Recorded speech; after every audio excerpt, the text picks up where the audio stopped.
Hi there. Thank you so much for coming out to support the Soaring Solo Salon. Today you're going to see a excerpt of my brand new one-woman show, Securing My Insecurities, written and performed by myself, directed by my dear friend Joy Mamie.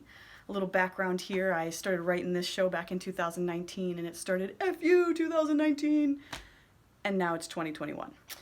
So I am isolated inside, keeping everybody safe, and that's why you're in my home today. I hope you can enjoy. Wow, my dad passed away in 1999. Damn, 22 years later. How time flies, right? Well, having an alcoholic, abusive father is really what took my voice away in the first place. I was always afraid to speak up, scared to stand up for Mom. I was silent. And just a year before my dad died, one of my so-called friends, Trisha, you know, that lunch table crew from back in middle school? Well, she was dating Jerry Edminster, who of course I was secretly in love with.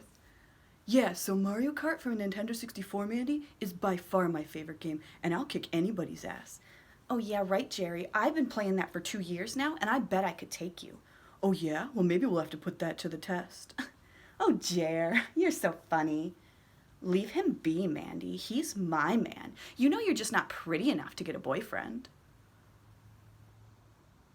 Yo, Rage here. What the fuck did that bitch just say to us? Calm down now, Rage. Insecurities here. I mean, she does have a point. Just look at that frizzy mess of a thing we call our hair, and no boys ever show any interest in us. Just plain Jane, boring, average old Mandy. Nothing special here. Oh, would you shut the fuck up too, Insecurities? You're not helping at all. Like, we don't have enough to put up with Dad drunk every day, Mom working too hard to support 4 kids on her own, and we're the ones that come home and put dinner in the oven every night. Well, isn't that where we're supposed to be? In the kitchen, cooking for our families? No place for a young lady to be playing video games. Gosh, how horrid. Oh, you never know how to have fun. Just sitting around all day playing with that stupid hair and makeup stuff. Mandy doesn't even know how to use that shit anyway. What are you thinking, talking down to Mandy like you got something she ain't got? Who you kidding yourself, Insecurities? If it were up to me, I'd punch that lousy bitch of a friend right in the kisser. Now, reason here, and we certainly aren't punching anyone in the face. What would Mother think? Let's just leave it alone, pretend it didn't happen, keep our mouths shut, and not respond. Like we've learned that will keep us safe. But I was horror-stricken. I just sat there in silence and didn't stick up for myself. And that's when it all began. I started to let people walk all over me. To this day, 23 years later, I still hate Trisha, especially when she tries to friend me on Facebook. I mean, it's not like we were even friends in high school, let alone 16 years since then. I just get this awful pit, this wretch of annoyance in my stomach. But she probably doesn't even remember saying those words to me. I certainly will never forget them, though. But I did get over them, I think. Sometimes I look in the mirror and I think, wow, Mandy, when you have your hair down, you really do look beautiful. And the way Kevin looks at you, I mean, 5 years now and the man just gets lost in your eyes and tells you you're gorgeous. Come on, he wrote you a song. It's like a dream come true, something you've been yearning for your whole life. Someone to notice you. And he really does see you, doesn't he? And make you feel loved and pretty. But most of my life I felt like the ugly duckling. Never pretty enough to get a boyfriend, and just a year later, at the age of 12, that most influential male figure in my life was gone. No more daddy saying I was cute and pretty or that he loved me. Just sad, apprehensive Mandy, sometimes full of rage, a tidbit of reason, and plenty of insecurities, whose friend didn't think she was pretty enough to get a boyfriend. Mom, what's wrong with me? Why don't boys like me? Trisha has a boyfriend and so does Amber and Melanie and Tracy. Will I ever have a boyfriend? Oh, sweetheart, there's nothing wrong with you. You're a strong, independent young lady, and boys find that intimidating, that's all. You are beautiful. Insecurities here, Mandy. Just remember, she has to say that she's her mother, but it's not really true. You know, I was never really able to stand up for myself, but I always was able to stick up for others. I finally found my voice defending others when my brother and I went and visited my dad at his girlfriend's house. I was about 11, Richie was 8, and this happened. Look at you, boy, how fat you got while I've been staying here. Look at that gut. Why don't you do some push-ups right now?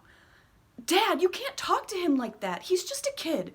Come on, Richie, don't listen to him. We're going home. Wow, that was a first for me, standing up to my dad. I was always terrified of my father. I don't ever remember being hit with the belt, but I know he hit my two older sisters, Tiffany and Crystal. And man, did that instill fear within me.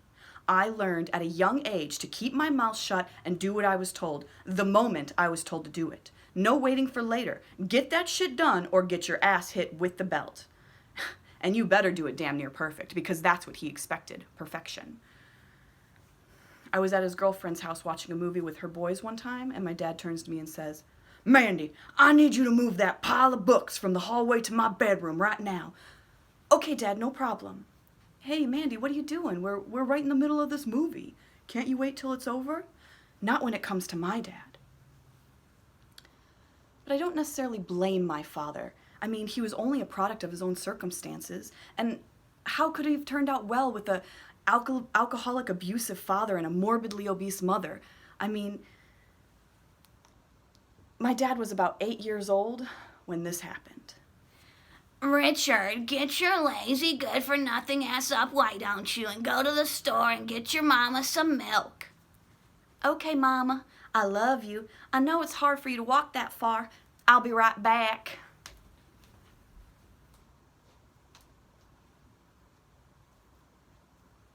"Hi, Bert." "Oh, hey there, Rich. Mom sent you out again, huh? Too lazy to come here on her own?"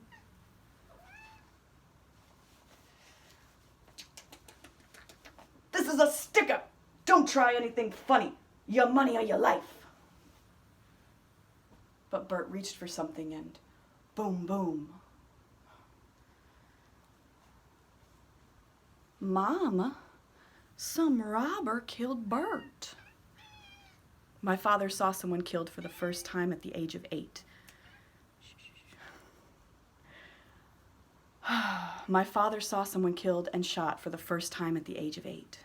Cut to my dad working as a stock boy at 12 years old. He loses his virginity to a prostitute. Cut to his dad, Richard the First, yelling at him, "You good-for-nothing piece of shit! You're never gonna amount to anything! Go get me another beer!" I mean, who could have come out of that a sane person?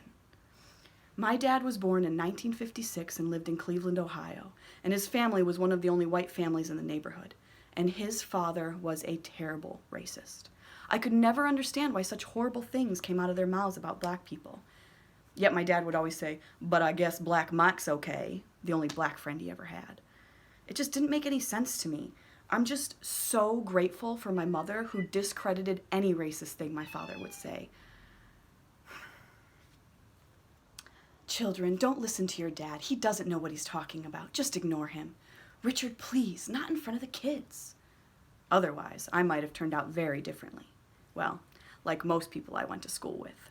A sad but true story, the first black kid to graduate from my high school only did so the year after I graduated in 2005. You know, I think that's why I wanted to act in the first place. A chance to be someone else, to live somewhere else. Forget the problems at home. Forget that Dad was an alcoholic, abusive racist. Forget things breaking. Forget that he'd hit Mom. Forget the cops coming to cool him off. Forget that his family didn't think he had a drinking problem. My grandmother actually said, "Well, men drink. That's what they do." Well, that doesn't make it right. But the one thing I couldn't forget was my dyslexia in the 6th grade, when I wanted to act and I thought I'd go audition for the middle school play. I was so scared that I'd mess up and everyone would make fun of me. "All right, students, quiet down now. Mr. Lamoureux here. Okay, anybody that's come to audition and hasn't yet, please raise your hand." "No, Mandy, no, don't do it. Don't go up there. You're too insecure for this. You can't read aloud in front of people, especially this cold read thing they're talking about." "Yes, Mandy, let's use some reason here. I mean, perhaps if you had time to prepare, study, look at the words, you'd be okay. But you're just too shy and quiet to do this." "Oh, you two just enraged me. What the heck did we come here for in the first frickin' place? Just to sit around and watch everybody else? What a waste of motherfucking time." "Mandy, don't you want to go up?" "Oh, no, that's okay, Mr. Lamoureux. I just want to be a part of the stage crew or something." "Well, you know you didn't have to come here today for that. You could have just told me and not stayed."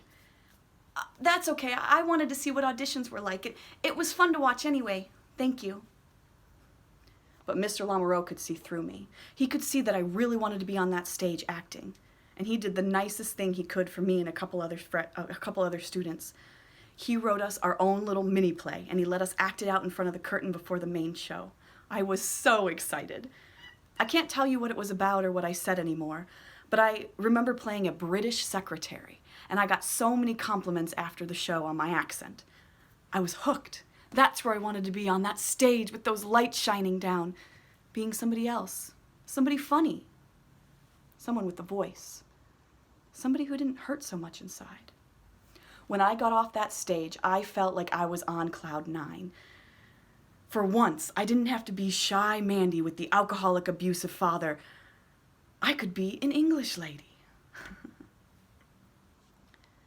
But after the show, I asked my mom if I could go to the cast party. And that's where I finally got my first kiss. Well, only because they wanted to play Spin the Bottle. But just like that, I went from never being noticed or looked at to being on stage and having kissed 2 8th grade boys in one night. I was only in 6th grade at the time, so I was so excited. I felt cool and liked and just maybe pretty enough. But even back then, I lied to myself. You know, Mandy, you have to remember it differently. We always liked Adam C., and he's so cute and funny. Let him be our first kiss.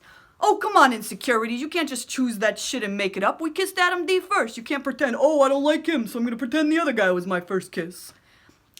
I mean, well, Rage, you know, neither of them should really count anyway. Take it from reason. It's not like we were even on a date or they chose to kiss us. It was by chance. They spun the bottle or we did, and that's where it landed.